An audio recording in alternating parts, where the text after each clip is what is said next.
بيبتدي مسلسلنا بفرح اتنين بيحبوا بعض ومعاهم اصحابهم وكل اللي بيحبوهم، وبيهزر الاصحاب مع العريس وبيرفضوا انه يدخل يشوف عروسته غير لما يسالوه شويه اسئله. وبيقول لهم العريس جيانج انه هيجاوب على كل حاجه، وبيسالوه بيحب عروسته شي من امتى، فبيقول لهم من 6 سنين. وبتقوله العروسه انه غلط ومن 5 سنين بس، فبيفكرها باول مره اتقابلوا. وبنبتدي نعرف حكايتهم وبنروح لشي ايام ما كانت في المدرسه الثانوي. وفي يوم كان عندها امتحان وكانت متاخره وبتجري بسرعه، وبتروح متاخر لكن المدرس بيسمح لها بالدخول، وبتدخل تمتحن بسرعه جدا وبتخلص مع باقي الفصل لانها بتكون معروفه بذكائها وشطارتها وانها في فصل المتفوقين. وبعد كام يوم بتظهر النتيجه وبيتحداها زميلها في الفصل وابن عمها وان انه هيطلع الاول المره دي، وبتاخده معاها صاحبتها تشوف النتيجه لكنها بتطلع الاولى كالعاده، وبيتغاظ زميلها ويمشي. وبعدها بيرجعوا للفصل وبيقول لها المدرس انها هتكون مسؤوله عن الفصل، وانها هتخلي الطلاب يقولوا قسم الاجتهاد وتكون مسؤوله عن حضور كل طلاب الفصل ومنهم جيانج اللي دايما مش بيحضر. وبنروح لمحل انترنت وبيكون جيانج شغال فيه بيحجز للناس علشان يلعبوا. وبنرجع للشيء اللي بتساعدها صاحبتها علشان تقدر توصل لجيانج، وبتروح المكان اللي بيشتغل فيه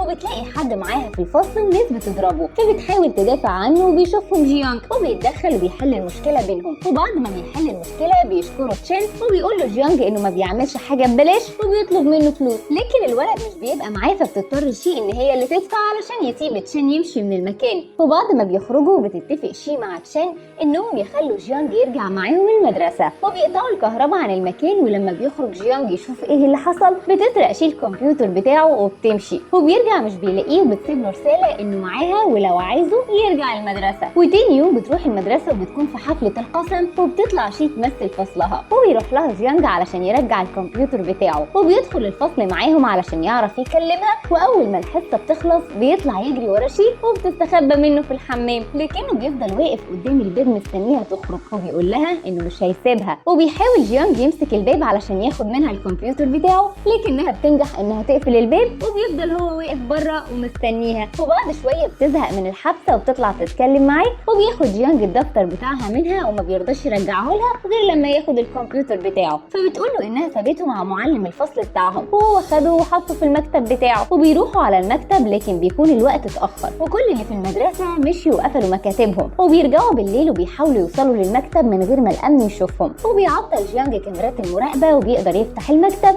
وبيدخل وبيلاقي الكمبيوتر بتاعه، وبتطلب منه شيء الدفتر بتاعها لكنه بيرفض يديهولها، وبيحطه في مكان عالي جدا وبيسيبها ويخرج. وبتحاول شيء توصل للدفتر لكن رجل الامن بيدخل المكتب وبيلاقيها وبيعاقبها معلم الفصل، وبتكون متضايقه جدا. وبتروح شي البيت وبتتفاجئ بجيانج هناك لكنه بيكون لابس نظاره وبيحاول يقنعها انه اخوه الكبير مش هو، لكنها بتكون متضايقه جدا بسبب اللي عمله وان مامتها معاقباها بسبب اللي حصل. وبيتفقوا انهم يدخلوا منافسه في ماده الرياضيات، ولو كسب جيانج هيساعدها في الرياضيات ويرفع مستواها في مقابل انها تعامله كمعلم كويس وتساعده انه يكسب وظيفه معلم الرياضيات الجديد. اما لو كسبت شي المنافسه هيكلم مامتها ويعتذر لها، وبتكون شي واثقه جدا انها هتكسب المنافسه دي لانها عارفه انه طالب بليد ومش هيعرف يحل. ولما بتبدا المنافسه بتنبهر شي انه حل المساله بكذا طريقه وهي حلتها بطريقه واحده بس، وبيتنافسوا بالمكعبات وبينجح جيانج انه يرتبها بسرعه وبيكسب المنافسه ما بينهم. وبيدخل جيانج الفصل متاخر وبيلاحظ المعلم انه لابس زي المدرسه القديم، وبيطلب منه يدفع المصاريف علشان يستلم الزي الجديد، وبيكلف شي انها تاخد منه الفلوس. وبعد الامتحان بتطلب منه شي المصاريف لكنه بيقول لها انه مش معاه وبيسيبها ويمشي، لكنها بتفضل تلحقه. وبتفضل شي تلاحق جيانج في مكان ما يروح علشان تاخد منه المصاريف لكنه بيرفض يديها لها. وبيوصل على المكان اللي بيشتغل فيه وهي بتهدده انه لو ما دفعش هتكلم اهله. وفي وسط الكلام بيجيله تليفون وبيستأذن من صاحب الشغل انه يمشي بسرعه، فبتقلق شي اللي بتفضل مراقباه من غير ما ياخد باله لحد ما بيوصل لست عجوزه وبتعرف انها جدته وانه بيساعدها بالفلوس كل شهر. وبعدها بتقرر شي انها تروح للمعلم وتدفع مصاريف جيانج بداله. وبنرجع للفصل وبيدخل المعلم وهو غضبان جدا من درجاتهم في الامتحان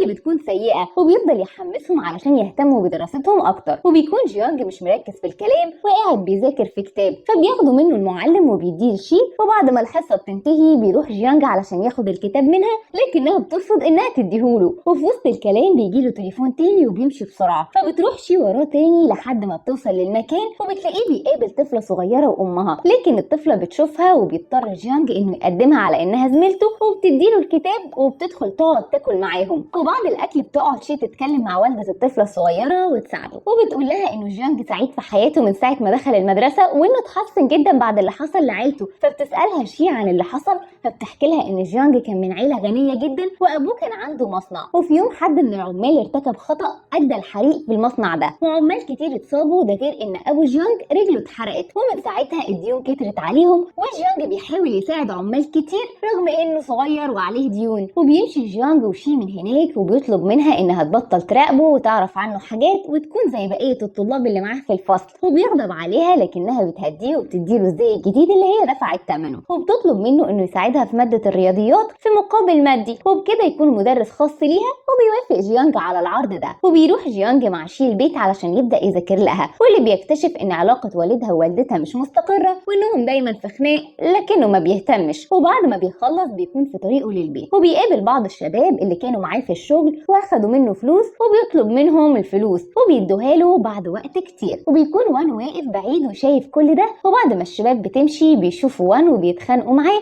وبياخدوا منه حاجته، لكن جيانج بيرجع وبيتخانق معاهم وبيرجع لوان حاجته، بس بيكتشف انهم اخدوا منه الزي بتاعه اثناء الخناقه. وبنروح للمدرسه اللي بيكون فيها زياره لناس مهمه علشان يقيموا ادائها. وفجاه بيحصل دوشه قدام الباب، وبيكون الشباب اللي جيانج اتخانق معاهم جايين ياخدوا حقهم. وبيروح لهم المعلم وبيحاول يسكتهم، فبيقولوا له ان الطالب اللي كان لابس الزي بتاع المدرسه بتاعهم اتخانق معاهم وضربهم واخد فلوسهم، والطالب ده اسمه جيانج. وبنروح لمدير المدرسه اللي بيكون متضايق جدا من اللي حصل، وبيزعق لجيانج وبيهدده بالرفض لو تقييم المدرسه جه وحش بسبب اللي حصل ده. وبيدخل وان وبيشهد على جيانج انه اتفق مع حد من الشباب دي علشان يسرقه، واللي بيزود غضب المدير اكتر. فبيحس جيانج بالظلم وبيعتذر للمدير وبيمشي. وبيرجع جيانج للفصل وبيفضل شي وكلهم يسألوا عن اللي حصل، لكنه ما بيردش لحد ما بيدخل وان وبيطلب منه يمشي لأنه أذاهم. فبيتعصب جيانج عليه لأنه كذب، وبسببه ممكن يترفد من المدرسة، وبيسيبهم ويمشي. وبتروح شي مكان شغل جيانج لكنها مش بتلاقيه، وبتشوف الشباب اللي اتخانق معاهم وبتسأل ولاد عليهم، فبيقولوا لها إن الشباب دي تبع رجل عصابة اسمه دافاي، وإنهم احتمال يكونوا قبضوا على جيانج لأنه ما ظهرش من امبارح ومحدش فيهم يعرف طريقه. فبتقلق شي وبتروح على المكان اللي فيه رجل العصابة ده علشان تطمن على جيانج. وبيرجع جيانج الشغل وبيعرف من الولاد إن شي جت وسألت عليه،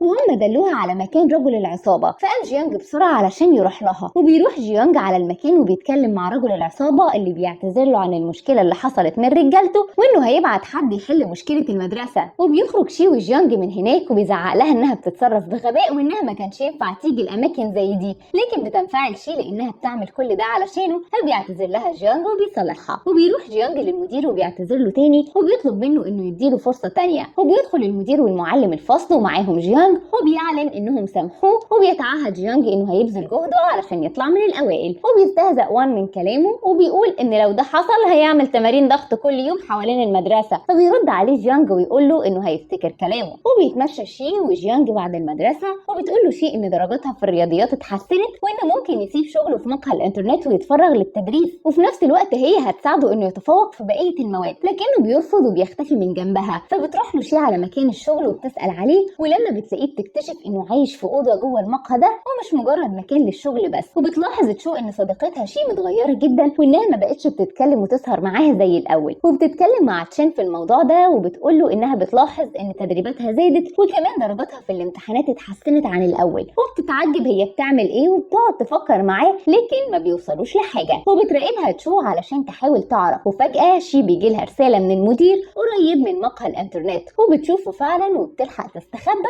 وبتكلم جيانج تحذره بيهزروا علشان المدير ما يشوفوش، وبيلحق يستخبى هو وتشين، وبيشكروا تشين انه انقذه قبل ما المدير اللي هو يبقى اصلا ابوه يشوفه. وبتنتهي فترة الامتحانات وبيروح وان علشان يشوف النتيجة، وبيبص على درجات جيانج وبيلاقيها زادت وما بيكونش مصدق، وبيروح له وبيتهمه انه غش من اللي جنبه، فبيطلب منه جيانج انه يكون قد كلامه اللي قاله قبل كده، فبيتحداه وان انه لو جاوب على الاسئله قدام عينه هينفذ كلامه. وبتطلع شي وبتكتب الاسئله اللي بيجاوب عليها جيانج صح، وبيتصدم وان وبيروح ينفذ كلامه قدام المدرسه كلها. وبيجي ميعاد امتحان التربيه البدنيه واللي بيكون عباره عن سباق، واللي يكسب فيه بياخد درجات اكتر وبيتأهل للجامعة. وبتكون شي متوترة جدا وجيانج واقف متابعها، وبيبدأ السباق وبتقدر شي انها تكسبه وتاخد اعلى نقط. وبتلاحظ تشو ان وان متضايق وبتروح تحاول تهزر معاه، لكنه بيزعق لها